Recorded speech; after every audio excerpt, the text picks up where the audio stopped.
निवडणुकीच्या अगोदर मॅनिफेस्टोमध्ये आम्ही स्पष्टपणे कापूस आणि सोयाबीनचा उल्लेख केला आहे की मिनिमम सपोर्ट प्राइस त्यांना प्राप्त झाली पाहिजे। त्यांचे कष्ट, परिश्रम, मेहनत या सोयाबीनच्या संदर्भामध्ये सरकारची भूमिका स्पष्ट आहे आणि मला व्यक्तिगत रीतीने वाटतं की या विधानसभेचे प्रश्न उपस्थित केले जाईल आणि सरकारच्या वतीने शेतकऱ्यांसाठी सकारात्मक उत्तर देत शेतकऱ्यांचा हा जो जीवनाचा महत्त्वपूर्ण प्रश्न आहे सरकार हा प्रश्न सोडवण्यासाठी पुढे येईल असा मला विश्वास आहे। काल करुणा मुंडे यांनी म्हटलं होतं की धनंजय मुंडे यांचा राजीनामा घेतलेला आहे आणि तो अधिवेशनाच्या पहिल्या दिवशी स्वीकारला जाईल। आता त्यांनी काय म्हटलं याच्यावर त्यांनीच प्रतिक्रिया द्यायची आहे। आता सरकारच्या वतीने माननीय मुख्यमंत्र्यांनी अतिशय स्पष्टपणे सांगितलं की चौकशीमध्ये तथ्य असेल तर कोणालाही आम्ही सोडणार नाही। तर मला वाटतं की राज्याचे मुख्यमंत्री म्हणून त्यांनी भूमिका सरकारची स्पष्ट केली आहे। तर आपण वेट अँड वॉच। केंद्रीय मंत्र्याच्या मुलीची खरं तर छेड काढण्यात आल्याचा प्रकार घडला होता, त्यामुळे राज्यात कुठेतरी कायदा सुव्यवस्था बिघडलेली अशा पद्धतीचा आरोपही होता आणि अधिवेशनातही विरोधकांनी गदारोळ केला। अतिशय दुःखदायक आणि दुर्दैवी प्रसंग आहे। खरं तर रक्षाताईचं नावच रक्षा या शब्दात आहे। मला वाटतं की मी काल त्यांचा या संदर्भातला इंटरव्ह्यू बघत होतो, मलाही दुःख झालं आणि याच्या संदर्भातल्या कायद्यामध्ये काही त्रुटी आहेत। या अधिवेशनामध्ये हा विषय मांडणं गरजेचं मला वाटतं आहे, कारण आर्टिफिशियल इंटेलिजन्सीचा उपयोग करून काही टवाळखोर लोक मुलींना विविध माध्यमातून त्रास देतात। कधी त्यांचे फोटो काढले जातात। गरीब मुलींना यातून किती मनस्ताप होतो, म्हणजे हा खुनापेक्षा जास्त गंभीर गुन्हा आहे, कारण तो खुनामध्ये त्या व्यक्तीचा मृत्यू हा एकदा होत असेल तर इथं तर रोज मृत्यू होतो त्या गरीब मुलीचा। ब्लॅकमेलिंग केलं जातं आणि आमचे कायदे एवढे अपुरे आहे की आम्ही सांगतो ITच्या कायद्यामध्ये कोणी जर असं केलं तर त्याला आम्ही बेलेबल अफेन्स करतो। हे जेव्हा ठाणेदार सांगतात ना तेव्हा तळपायाची आग मस्तकात येते आणि वाटतं की जय भवानी जय शिवाजी म्हणत छत्रपती शिवाजी महाराजांच्या राज्यात अशा कृत्याबद्दल ज्या पद्धतीने शिक्षा दिली जायची ती दिली पाहिजे। काय चालू आहे हा विचार करणं गरजेचं आहे आणि हे कायदे बदलवण्यासाठी काही कायदे अशासकीय विधेयकं मीही सुचवली आहे। भाऊ, तुमची सुरक्षा छेड होती ती वाय करण्यात आली हे मला माहीत नाही, मी काही मागे पुढे गाड्या पाहत नाही आणि त्यामुळे कोणी काय केलं हे पाहायचं आवश्यकता नाही। जो मिला वो सही, जो नहीं मिला उसके साथ आगे बढ़ना है। भाऊ, एका बाजूने राज्यात टोकाचं राजकीय वातावरण असताना आज अंबादास दानवे यांच्या चेंबरमध्ये चंद्रकांत दादा पाटील गेले आणि एक खेळीमेळीचं वातावरण त्यानिमित्तानं त्या चेंबरमध्ये पाहायला मिळालं अधिवेशनाच्या पहिले। नाही, चंद्रकांत दादा पाटलांवर ही जबाबदारीच आहे, कारण ते संसदीय कामकाज मंत्री आहे आणि संसदीय कामकाज मंत्र्यांचं साधारणतः हे जबाबदारीचं काम असतं की विधानमंडळामध्ये सर्व राजकीय पक्षांच्या नेत्याशी संबंध ठेवून संवादाचा सेतू तुटता कामा नये।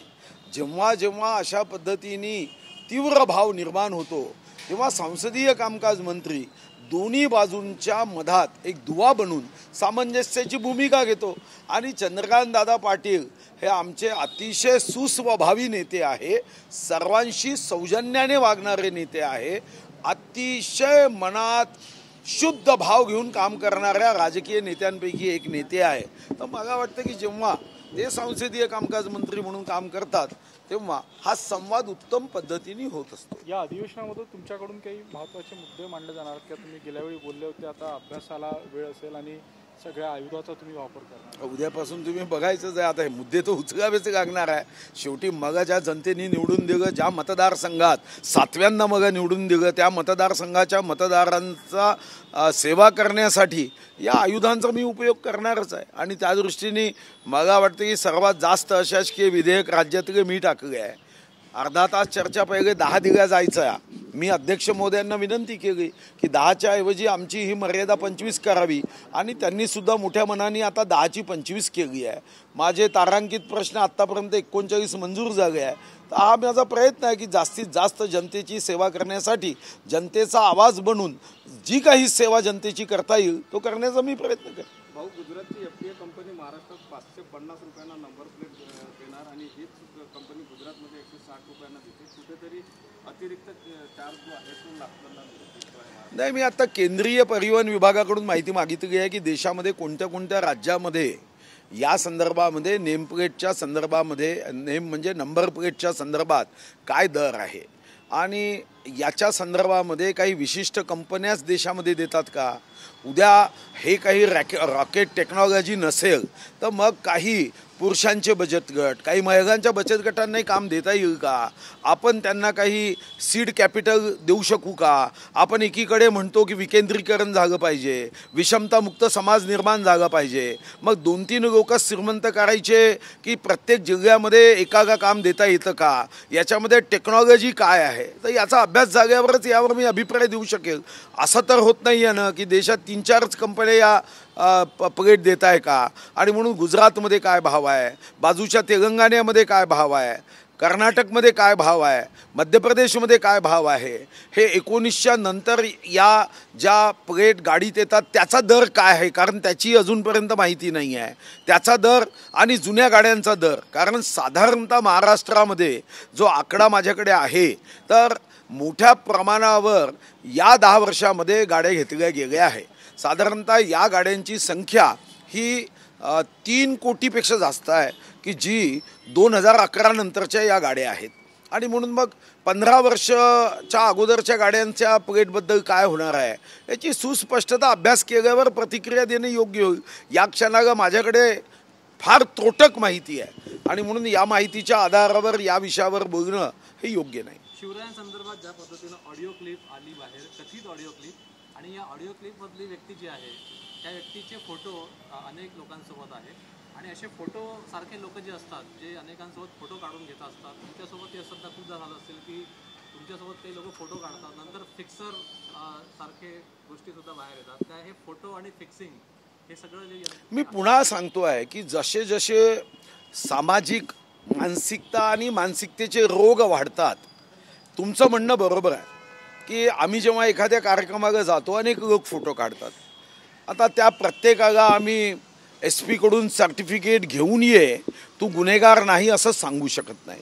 आणि फोटोपासून आम्ही जर त्याला फोटो काढण्यापासून थांबवलं तर मग राजकीय नेता म्हणून आमची प्रतिमा जी आहे हा अहंकारी आहे, हा गर्विष्ठ आहे अशी प्रतिमा होतो. आता काल मी एका लग्नात गेलो, त्या लग्नातही अनेकांनी फोटो काढले. आता फोटो काढत असताना थांबवता येत नाही, पण जर एखाद्या व्यक्ती अशा पद्धतीने संबंध ठेवत असेल तर त्यापासून आम्ही वाचलं पाहिजे. आणि ही काळजी मात्र घ्यायची, आम्हाला जर एखाद्या व्यक्तीबद्दल माहिती असेल की हा गुंड प्रवृत्तीचा आहे, हा बदमाश वृत्तीचा आहे तर फोटो काढता कामा नये आणि अशांना मदत करता कामा नये, त्याला मदत होता कामा नये. छत्रपती शिवाजी महाराज आमच्यासाठी देव नाही पण देवापेक्षा कमी नाही आहे.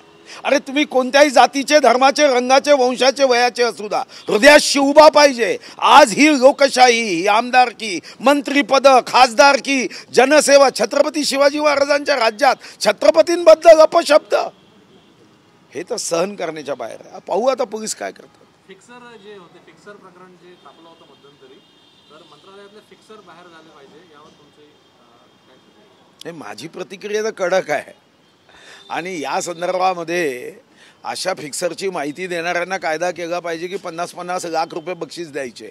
मी सांगतो किती फिक्सर बाहेर येतील. अशा अनेक लोकांना माहिती असतात पण तो डेस्क ऑफिसर विचारतो मी कशाला मदत पडू, माझं आयुष्याचं नुकसान करेल. या नेत्यांच्या भानगडीत आपण पडलो तर शेवटी आपली अडचण होईल, आपण आयुष्यातून उठून जाऊ, आपला परिवार, कुटुंब उद्ध्वस्त होईल, उघड्यावर येईल. बक्षीस ठेवा ना, मी आत्ता तुम्हाला सांगतो अनेक लोक पुढे येतील.